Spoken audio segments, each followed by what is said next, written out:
divnog praznika, časnoga slavnoga proroka Peteđe i krstitelja Jovana, ali koga ne bi bilo i nijednog drugog praznika ne bi bilo da nije trojedinog Boga našega i Gospoda našega Isusa Hrista, koji je postao čovek, koji su se otkrili nama i dali nam tu mogućnost i tu perspektivu da budemo, kao što je sam Jovan, sveti. Svetitelj koji je i današnji praznik slavimo ga iz razloga kao i sabor Presvete Bogorodice koji slavimo dan posle Božića 8. januara. Iz razloga, iz počasti velike, eto, Presveta Bogorodica rodila Hrista i majka je Boga, Boga čoveka, i nju proslavljamo i njenu čast dan posle Božića slavimo. Evo i danas, dan posle Bogojavljanja, posle krštenja Hristovog, slavimo najvećeg rođenog među ženama posle Presvete Bogorodice, koji je imao tu čast da krsti Gospoda našega i je to Gospod preuzvisio do najveće moguće mere, da bude viši od cherubima i serafima, od nebeskih anđelskih sila. I slavimo ga danas i danas prizivamo ga opet i opet u pomoć. Sveti Jovan, kažem, njegova prvenstvena misija je da bude preteča Gospodnji, da pripremi put Gospodu, da pripremi u stvari duše, jer je pre svega znao kako pripremiti duše, jer je pripremio svoju dušu. Stvari koje su prve reči koje su mu bile, kaže, pokajte se jer se približilo Carstvo nebesko. Naravno, pre toga još on je ličio na svoga Gospoda i pre svoga rođenja, odnosno na čudesan način njegovo rođenje od vremešnih roditelja koji su mimo svakog zakona prirode dobili njega. Opet, kao i Presveta Bogorodica, blagovestio je sveti Arhangel Gavrilo Zahariji i Elisaveti da će dobiti dete. Zaharija, iako je bio prvosveštenik, pazite, iako je bio prvosveštenik, to se često saplićete, to sam primetio, i tu vas stalno upozoravam da se ne saplićete na mantiju. Mantija je jako opasna. Ne sapliću se samo oni koji je nosi, znate, pa kad zgaze malo na stepenik i nešto da mogu da padne, nego se sapliću i oni koji je posmatraju. Mantija je mantija, to je samo parče krpe i parče dela. A onaj koji nosi je grešan čovek, i čovek koji je spreman, koji može da napravi svakakve situacije i da padne, a naravno kadar je i da ustane.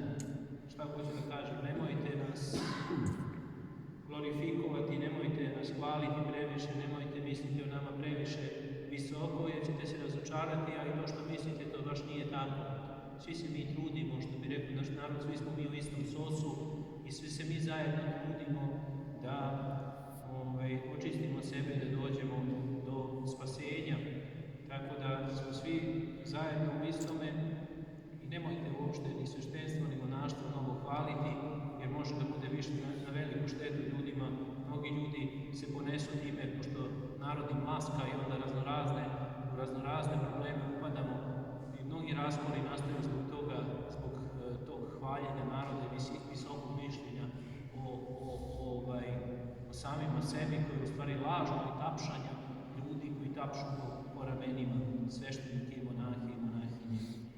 Čuli ste za jeretika Arija iz 4. veka, veliku jeres je napravio, veliku jeres koja i dan danas muče korena u mnogim protestantskim denominacijama i grupama i sektama koji delom vuku njegovo učenje i ne mogu da shvate visinu i dubinu i širinu pravoslavlja i spasenja. Arije njihov toliko je bio gordi, toliko pun sebe, bio učenik, bio sveštenik Aleksandrijski, hvalili ga i onda je on došao do pogrešnog učenja o Hristu, da nije sin Božiji i tako dalje. I crkva se naravno podigla, ali je mnogo ljudi odveo u raspor, u jeres. I kada je crkva naravno uz pomoć Duha Svetoga počela da uspostavlja poredak i tako dalje, videlo se da je to potpuni promašaj, naravno, i mnogi su se vratili u crkvu. Čak je njegova majka rekla, kaže, pa sine, jel vidiš da ovi ljudi, nemoguće je da si samo ti ispravan, oni svi, cijela crkva stoji na jednoj strani i na drugoj. Kažu, znam ja to, pazite, znam ja to, kako ću zbog ovih ljudi, zbog ovih koje sam poveo u promašaj, kako pred njima ja da kažem da sam pogrešio? Razumijete kolika gordost? I to možemo svi mi da upadnemo, baš zbog toga ako smo učeni i ako nešto smo na nekim položajima, nosimo mantije, da nas neko tapše po leđima i da mislimo da smo nešto posebno. A ljudi smo kao i svi ostali i vrlo nam prijeti opasnost da padnemo. Da nastavim sa Zaharijom. Zahar je bio prvosveštenik koji je ulazio u svetinju nad svetinjama. Znači nije bio običan sveštenik, nego prvosveštenik. Ali kad je došao Arhangel Gavrilo i kad je njemu rekao da će njegova Elisaveta od dete, on imao preko 80 godina tada, on nije verovao. I Arhangel naravno vidio da nije verovao. I kaže, sad ćeš biti nem, dok se to ne zbudi, dok ti se sin ne rodi. I zanemeo je tek kad se Jovan rodio, on je počeo da govori kad su htjeli da mu nadenu ime Zaharija, njegovo, on je rekao Jovan će se zvati i progovorio tada. Hoću da kažem, koliko god da smo nekim položajima, uvek nije dovoljno vere, uvek treba da se dometne vere, uvek treba da se vera jača. I, kažem, opasnosti nekih visokih položaja ili bilo kakvih položaja jesu da se zadovoljimo time. Baš mi nema ni kaže, pre neki dan smo pričali, pa kaže, piše neki seminarski rad u vezi tog napredovanja, između ostalog. Nema stajanja zato što će Carstvo nebesko ili Carstvo nebesko biti stalno napredovanje. Stalno idenje napred, Bog će nam se sve više i više otkrivati, jer mi ćemo sve više i više ga upoznavati i sve više i više se zadivljivati i sve više i više znati. To će biti, pazite, i u vekove. Zamislite kad se oduševimo, mi se oduševimo kad gledamo fudbal ili tenis, pa naši pobeđuju, pa onda ide to oduševljenje do potpunog nekog polu nenormalnog stanja. Zamislite stvarno kako je to kad se oduševljavaš Bogom svojim u vekova i nema kraja tog oduševljenja. Tako da ćemo stalno napredovati i nikad se ne trebamo zadovoljavati. I kažu, naravno, pa tapšanja po ramenu potpuno su smešne i bezrazložne, jer smo svi mi na prilično niskom nivou. Vraćajući se na Zahariju, na Svetom Jovanu, znači on je počeo da liči na svoga Gospoda još blagovešću u Svetog Arhangela Gavrila, pa se sreo sa svojim Gospodom u utrobama, su se sreli, kaže Jovan je zaigrao u utrobi Elisavete, kad se Bogorodica sa Hristom Marija u utrobi svoje pojavila. I kaže, i ona dobila nebeskoga na kući, kaže, otkud, kaže, meni da majka Gospoda moga doći. Kaže, uopšte to je bilo, to kažemo, nije to govorila svesno, nego je to jednostavno bilo da kuće sviše, da Bog je dao je reč u tom nekom čudesno rođenje Jovanovo, rođenje i bekstvo sa majkom u neku pećinu gde se ona upokojila i kaže, anđel mu je, kad se majka upokojila, on bio beba, donosio hranu. Mislim, ko zna kakva viđenja, otkrivenja je on vidio i vaspitanja i kao takav, naravno video, on je uzrastavši video slabost ljudsku, grešnost ljudsku, a i svoju sopstvenu i smrtnost na kraju krajeva, i to pokajanje je pre svega on obdelavao u sebi, pa je mogao drugima da propoveda i da govori da bude to njegovo, kaže, pokajte se jer se približimo Carstvu nebesko. Znači, pre svega je on to u sebi preradio i zašto je on to govorio ljudima? Zašto? Pre svega, shvatio je i znao je da čovek koji se ne kaje i koji se ne ispoveda na kraju krajeva, ne izbacuje iz sebe, ima potpuno zamućen vid duhovni. Potpuno zamućen vid. On misli da je to normalno. Međutim, zamućen mu je vid. I tek kad se ispovedi, kad se pokaje, ispovedi, izbaci napolje vid, počinje da se razbistrava i on može da primi nešto što je sveto. Starac Pajsi je stalno govorio Svetogorac, kad su mu dolazili ljudi, htjeli da razgovaraju s njim i pitaju ga, možemo li da razgovaramo? Kaže, imaš li ti duhovnika? Nema. Pa se ispovedaš, Pa ne ispovedam se, jer se kaješ, a kajem se, idi kaže, ispovedi se, nađi nekoga, ispovedi se, pošto je bio monah, nije ispovedao, i kad se budeš ispovedio, onda dođi kod mene da razgovara. Pa zašto? I onda bi on to objasnio. Jer duhovni vid je zamagljen i on ne može da shvati. Otac će mu reći prave stvari, a on neće moći da primi, zato što je potpuno na drugoj talasnoj dužini, ako tako govorim. Zatrpan je mnogim stvarima. I eto, zato je preteča i došao, znate, propovedao pokajanje i čistio ljude kupanjem u Jordanu, da kažem, telesne nečistote, istovremeno ih je propovedao im je pokajanje, da bi mogli Hrista da poznaju. Tako i mi Hrista ne možemo da poznamo ako nemamo pokajanje. To su nam pokazali i Jevreji. Pazite koja čuda su oni sve vidjeli. Šta je Hristos radio za vreme svoga života? Kakva čuda čini?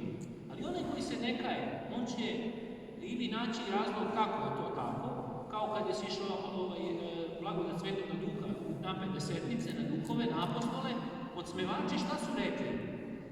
Napili se slatkog vina, napili se ujutru slatkog vina. Znate, to su podsmevači, to su ljudi koji nemaju taj moment pokajanja da bi mogli da prihvate i da priznaju. A ovi Jevreji šta rade? Oni upravo svim čudima koje on Gospod činio i vaskrsao Lazara i mnogi to su znali. Vaskrsenje Lazareva bilo 8 dana, 7-8 dana pre vaskrsenja njegovog. Oni uzmu i zavist, uzmu kod nerazliča. I to je ta, kako kažem, misija Svetoga Jovana. Znači, priprema ljudi za pokajanje da bi mogli Gospoda da prime i da bi mogli da shvatimo. Mislim, mi da primimo i da bi mogli da ga prihvatimo kao svoga. To je jako interesantno i zato treba stvarno da radimo na pokajanju, na stalnom razmišljanju o sebi, da vidimo gde grešimo, da se ne trošimo na sve ono što je oko nas, da možemo da ispratimo svaku situaciju, svakoga čoveka oko nas, da se zadubimo oko nas, da se zadubimo u nas i da izbacujemo iz sebe to što jeste. Jer je zamka gleda da možemo sve da ispratimo što je oko nas i da budemo u svemu, u toku, jer izgubit ćemo sami sebe. Možda nije pojenta da budemo u toku svega, nego da budemo u svome toku. Znači sebe da analiziramo, pratimo i da pobeđujemo i da pripremamo pokajanje na put da primimo Gospoda u sebe. Tako, eto, danas slaveći Svetog Jovana, radujemo se njegovom prazniku, radujemo se. Još jednu stvar sam kažem, prostite, molim vas, malo sam odužio. Još jednu stvar sam htio da vam kažem. Zamislite kakvu čast nam je Bog dao. Pazite, mi se danas divimo Svetom Jovanu i pričamo o njemu i pričama ništa nisam ni rekao. Ne možeš ti njega da objasniš koliko je ono širok, koliko je visok, koliko je dubok Sveti Jovan. Pazite. A pazite kakvu čast nam je Gospod dao. Dao nam je čast da najmanji u Carstvu nebeskom bude veći od Jovana.